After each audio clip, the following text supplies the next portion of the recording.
నిన్ను నువ్వు తెలుసుకో. ఓకే, ఆయన ఎవరైనా ఆయన దగ్గరికి వస్తే నువ్వెవరు అని అడిగేవారు. ఏమని అడిగేవారు? నువ్వు ఎవరు.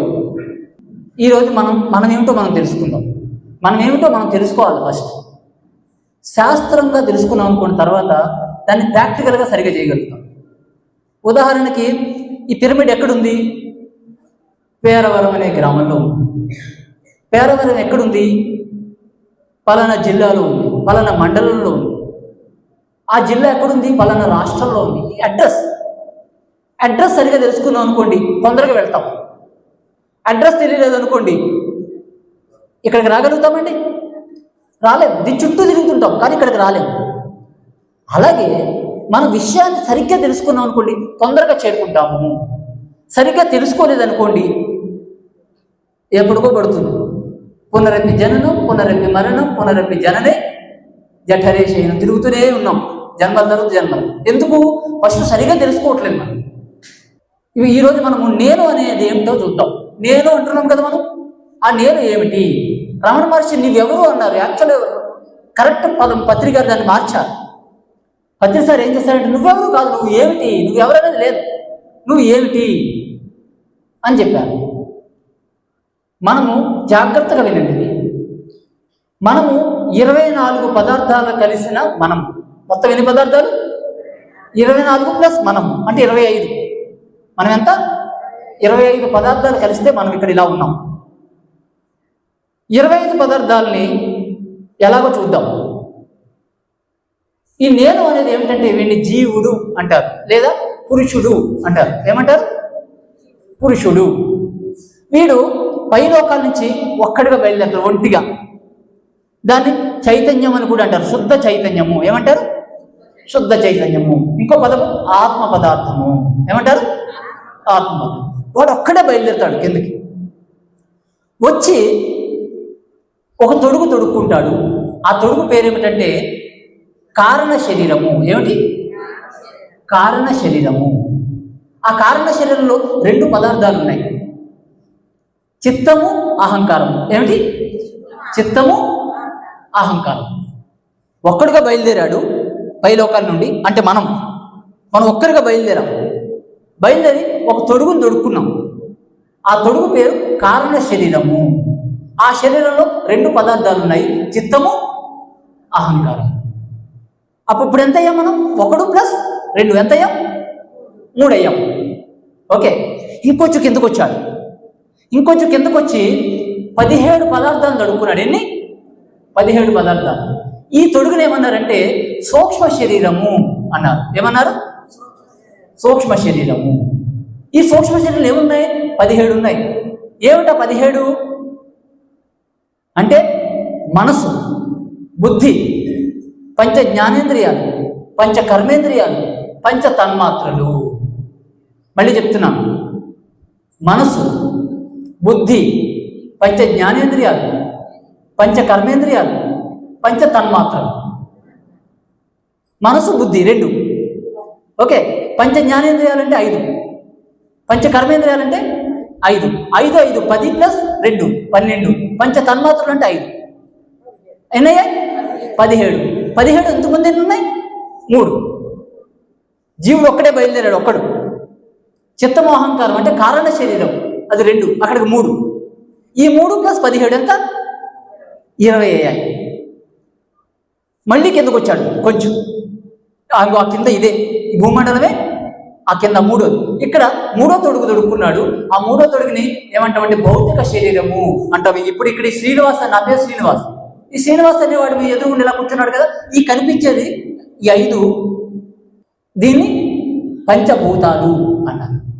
అంటే 20 ప్లస్ 5 ఎంత? 25. దీన్ని 2 భాగాలు చేయాలి. ఒకటే బయలుదేరాడు, వాడు వేరు, 24 వేరు. 1 ప్లస్ 24. ఒకడు వేరు, 24 వేరు. వాడిని ఒక్కడిని పురుషుడు అన్నాడు, 24ని కలిపి ప్రకృతి అన్నారు. ఈ రెండింటి కలయికనే పురుష ప్రకృతి కలయిక అన్నారు. ఓకే, దీన్ని మన పురాణాలలో పంచవింశతి అని చెప్పారు. పంచ అంటే 5, వింశతి అంటే 100లో 5వ భాగం. 5 ప్లస్ 100లో 5వ భాగం ఎంత? 20. 20 ప్లస్ 5 ఎంత? 25. సో ఇప్పుడు మనం మళ్ళీ రిటర్న్ టికెట్ చూద్దాం. ఇప్పుడు మీరు ఇక్కడికి వచ్చారు, పేరవరము ఈ పిరమిడ్కి వచ్చారు, మళ్ళీ వెనక్కి పోతారా లేదా? రిటర్న్ టికెట్ చూద్దాం ఎలా జరుగుతుందో. రిటర్న్ టికెట్లు ఏముంది? ఇప్పుడు నేను ఉన్నాను, ఈయన రిటర్న్ టికెట్ స్టార్ట్ అయింది. ఫస్ట్ ఏం చేస్తారు? ఈ పంచభూతాలు అంటే శరీరాన్ని వదిలిపెడతారు. దాన్ని మనం ఇక్కడ ఏమంటున్నాం? చావు అంటున్నాం. ఏమంటున్నాం? చావు. అక్కడ మళ్ళీ ఎన్ని ఉన్నాడు? ఈయన అంతా అయిపోలేదు, 5 పదార్థాలు మాత్రం వదిలిపెట్టాడు, ఇంకా 20 ఉన్నాయి. ఈ శరీరం నుంచి బయటకు వచ్చాడు, దీని చుట్టూ తిరుగుతుంటాడు. దేంతో తిరుగుతాడు? అక్కడ ఏముంది? మనస్సు ఉంది, బుద్ధి ఉంది, జ్ఞానేంద్రియాలు అన్నీ ఉన్నాయి అక్కడ, వాటితో తిరుగుతుంటాడు. మరి దాని సూక్ష్మ శరీరంతో తిరగడము అంటారు. అలా తిరుగుతాడు. ఎన్నాళ్ళు తిరుగుతాడు? కొన్ని రోజులు తిరుగుతాడు. తర్వాత పైలోకాల నుంచి వేరే మాస్టర్స్ వచ్చి, బాబు నీ కథ అయిపోయింది, నీకు కొంచెం జ్ఞానం బోధించాక అప్పుడు అర్థమవుతుంది. అప్పుడు ఆ మనస్సు బుద్ధి చచ్చిపోతాయి, వాటిని వదిలిపెట్టేయాలి. జ్ఞానేంద్రియాలు అన్నీ పోతాయి అనమాట. అప్పుడు సూక్ష్మ శరీరం స్థాయి నుంచి దాటి అది కూడా వదిలిపెట్టి మళ్ళీ కారణ శరీరంలోకి వెళ్తాడు. అక్కడ చిత్తము అహంకారం ఉంది. ఓకే, ఆ చిత్తము అహంకారంతో అది ఎవరు పోగొట్టలేదు, అది ఈ శరీరంలో ఉండగానే పోగొట్టుకోవాలి. దాన్ని జీవన్ముక్తి అన్నారు. ఏమన్నారు? మనం పోతే ఏదో అయిపోతుంది అనుకున్నాం, పోతే ఏం కావట్లేదు. ఇప్పుడు ఎలా ఉన్నామో అదే ఉంటుంది పోయిన తర్వాత కూడా. ఇప్పుడు ఏ స్థితిలో అయితే మనం ఉన్నామో అదే స్థితిలో ఈ శరీరం ఉండదు, అంతే. మిగిలినంత అదే ఉంటుంది. అది పోవాలంటే ఏం చేయాలి? అది పోవడమే ముక్తి.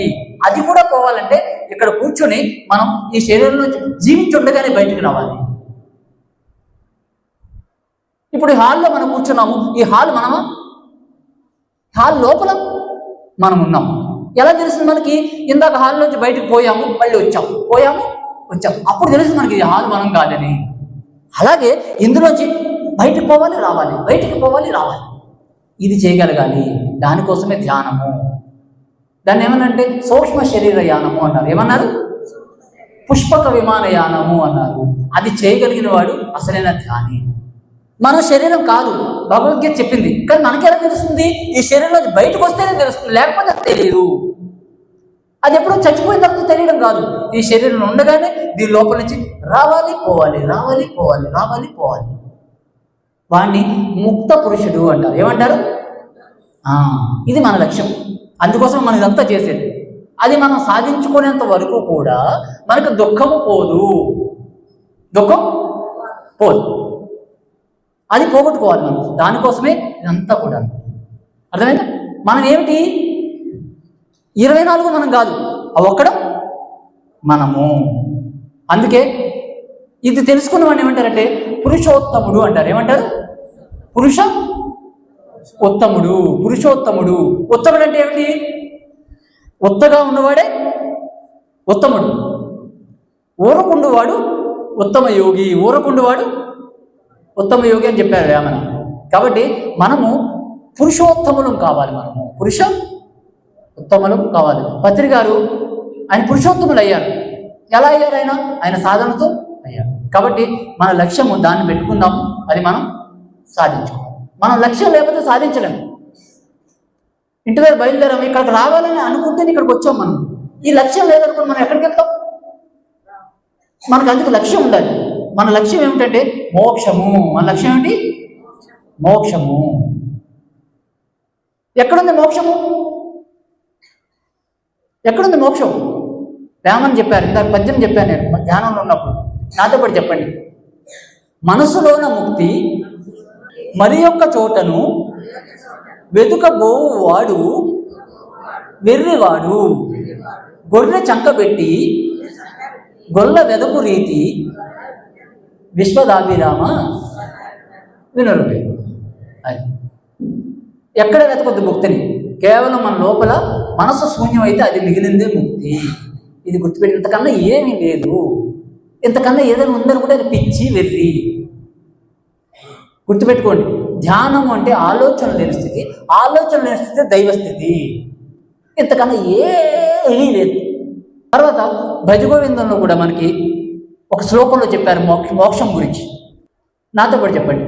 సత్సంగత్వే నిస్సంగత్వం, నిస్సంగత్వే నిర్మోహత్వం, నిర్మోహత్వే నిశ్చల చిత్తం, నిశ్చల చిత్తే జీవన్ముక్తి.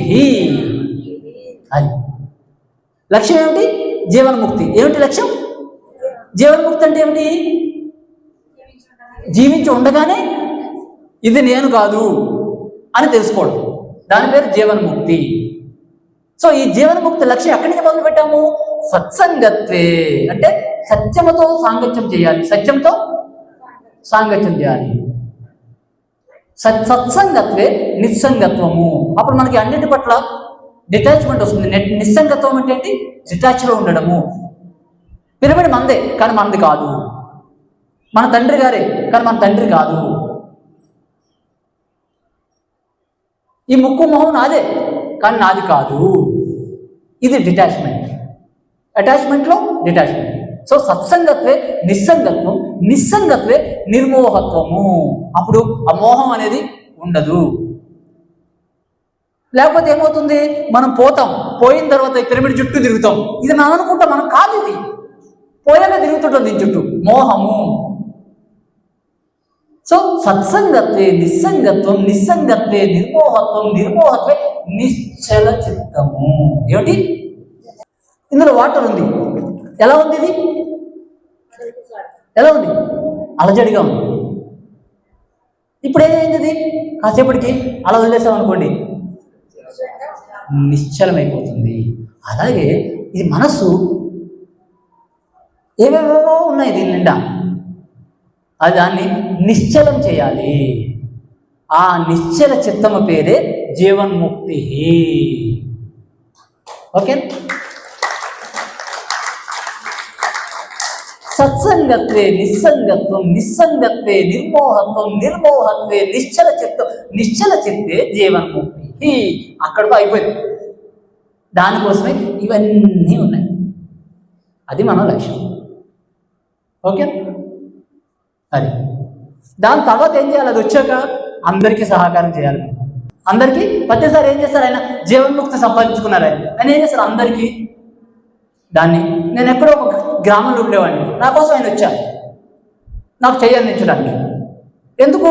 నేను అప్పటికి నా చిత్తం నిశ్చలం కాలేదు. నా చిత్తం నిశ్చలం చేసుకోవడానికి నాకు ఆయన అందించాలి. సో మనం కూడా అందరికీ అందించాలి. ఇంతే, ఇంతకన్నా ఏమి. Thank you.